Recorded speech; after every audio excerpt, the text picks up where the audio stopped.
Like, not he a could have money slept thing. through that alarm. But the fact that he showed up for that, I'm like, God, But he good loves Canadian embracing. boy. I know. He loves I know. embracing I love the that. fact that it's like he's 11 having a a.m.. moment. They're out till 5 a.m. Yeah, he's having a moment, and this is why part of me does believe that he'll come to Toronto because it seems as though he's at some point of his career Nothing where to lose now. he's just really enjoying the spotlight. He always does the TNT interviews. Every time they call on him to do something with him and Biz, he's there for it. Which are one of the best player interview thing in any NHL thing ever. Them hammering each other. But you look at even the Four Nations, who's the guy that's willing to take the phone and do some of the all-access content? It's Brad Marchand.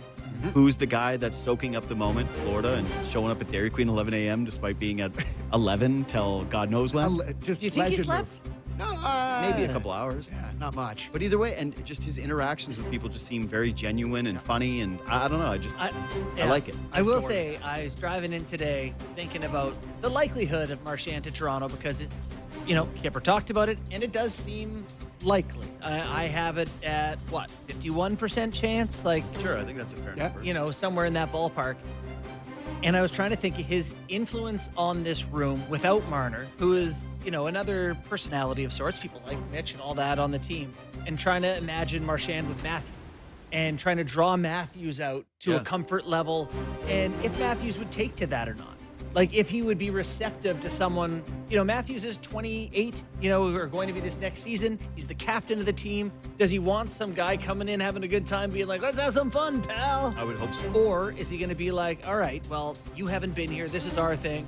I don't know. I don't know the answer. But our thing stinks. Our thing does and stink, and it has flamed out when Brad Marchand is at his best. So course. you'd have to he'd have to trust He in the might process. have the cachet to do it. So That's fair.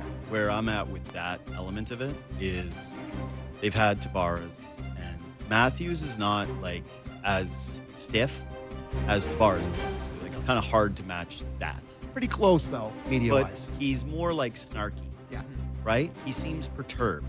And whatever, I know that the day-to-day of a media can be probably a bit of a grind. You're like any human being, right? There's some days where someone will ask me a question that's totally innocuous.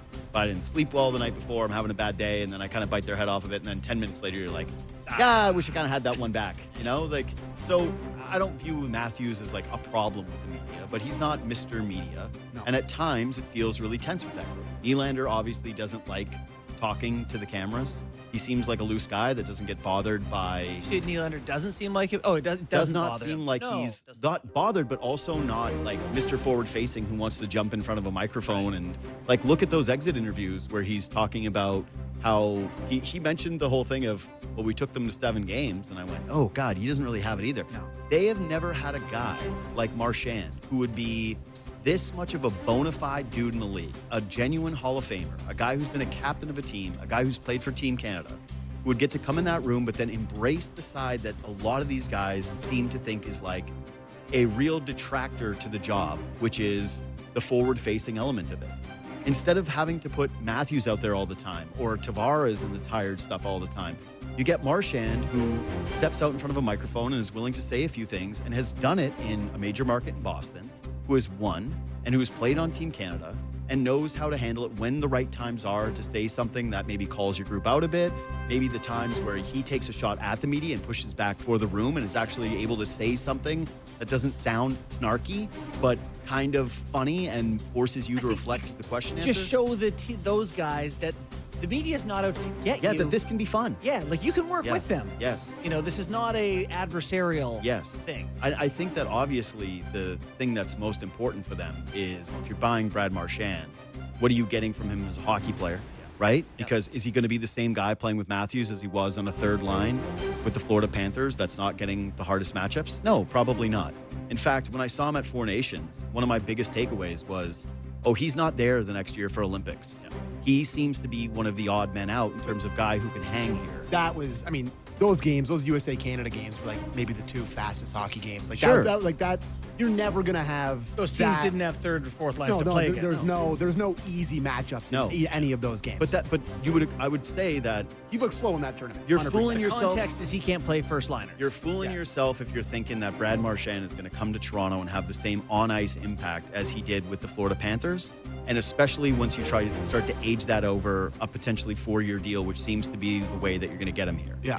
But to me, it's like there's always this conversation of, are you overpaying for intangibles, right? Like we did this with Zach Hyman, where you're going, ooh, these contracts, they tend to age bad when it's the guy that doesn't. But contextually with this team, to me, Marchand makes sense as an overpay. Like you're really drastically, you've come out as an organization and said that you need to change the DNA of this group. I think that they're trying to do that now at the negotiating table where they're saying, we're taking a harder line position with Tavares, we're taking a harder line position with Matthew Nyes. Whatever part they're playing in the Marner stuff, but he's walking away. There's going to be a revamp in terms of the way they're doing things, at least optically today. Yeah. But if you want to tell me about a guy who could come in here and actually change Easton Cowan's career and change Matthew Nyes' career and change the outlook of what the next couple of seasons look like in terms of younger players coming through the organization, their approach with the media, their approach with the game, the joy in which they play with, the looseness that a guy like Marchand brings. I think contextually, if you told me, hey, Brad Marchand 4-year deal at $8 million for, let's say, the Carolina Hurricanes, I would go, I don't think that makes sense. No. But for the Maple Leafs in this exact spot that they're in, I kind of feel as though it's a bit of a perfect marriage, and that's why I'd be willing to overpay it. I've made this comparison before, but I view it very much like the Blue Jays when they signed Russell Martin, that you're buying this 4-year deal for the first 2 years of it. That anything you get after the next 2 years, it's like he's basically becoming a player manager, and you just have to be able to eat that and hope that as the cap rises and then hopefully your negotiations get better, that you can still find ways to win. Yeah, and that you're able to flex your financial might for the first time in a really long time, with other teams not necessarily being able to, spend to the cap when it starts going up and up. But the window thing makes a ton of sense too. To add on to your point, I mean, you have the next, is it 3 years left with Matthews? Was that the first year of his contract where he was the highest paid guy this last year? Yeah. So you have 3 more years here of Matthews under contract. Like, if you're matching up these next 3 years or 4 years, however many it is, with Brad Marchand, it's like, these are the only 3 years that really matter. Like, look at how old Tanev is. Look at, like, some of the older guys in their team. It's like, he's not that much older than these guys. He's a perfect match for all those things that you've talked about. And unlike the other veterans that they've brought in here, it's actually one. Mm-hmm. It's like, it's not Marleau. It's not Thornton. It's not Simmons. It's going the complete opposite It's direction. not Spezza. It's not all these guys that are like, Spezza, we like to say we Men in Black sticked it because of Giordano. All these guys they've brought in never won anything. And bringing in Marchand with that cachet and all that stuff, it just makes a ton of sense. So I'm really, really hoping hoping that it happens. I really am. Yeah, and you kind of hope that the tail end of it works out like Tavares' end of it, where we all said the back end of that was going to be bad, and then I was like, okay, they still squeeze some juice out of that. So, on that topic, we find there's a report, I think Pierre LeBrun this weekend wrote essentially that the Leafs are playing a bit of hardball with Tavares. I had Myrtle on my show today. He said that they're further apart than that both sides are feeling a little sensitive now, or that neither side's ultimately very happy. I'm kind of paraphrasing him, which is the thing insiders hate the most.